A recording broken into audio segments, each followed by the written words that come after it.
நம் அனைவருக்கும் மேலே எல்லைகளே இல்லாமல் பிரம்மாண்டமாக பரவி கிடக்கும் இந்த வானத்தை நாம் தினமும் பார்க்கிறோம். இது வெறும் வெற்றிடம் மட்டும்தானா என்றால் இல்லை.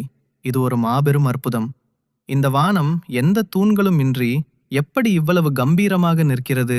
இதை குர்ஆன் 1400 ஆண்டுகளுக்கு முன்னரே கூறியுள்ளது என்றால் நம்புவீர்களா? இன்று விஞ்ஞானம் கண்டுபிடித்து வியக்கும் இந்த உண்மையைத்தான் இஸ்லாம் மிகத் தெளிவாக விளக்குகிறது. அல்லாஹ் எவ்வித தூண்களும் இல்லாமல் நீங்கள் பார்க்கும் வண்ணம் வானங்களை உயர்த்தினான். நீங்கள் பார்க்கக்கூடிய தூண் இன்றி வானங்களை படைத்தான் என்பதாக அல்லாஹ் குர்ஆனில் கூறுகின்றான். வரலாற்று ரீதியாக பல நாகரிகங்கள் வானம் ஒரு திடமான கூரை என்றும் அதை ஏதோ ஒரு கண்ணுக்கு தெரியாத தூண்கள் தாங்குவதாகவும் கருதின.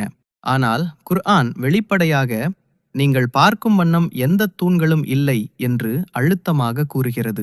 இங்கு வலியுறுத்தப்படுவது கண்ணால் காணக்கூடிய அல்லது திடமான தூண்கள் எதுவும் இல்லை என்பதே. இன்று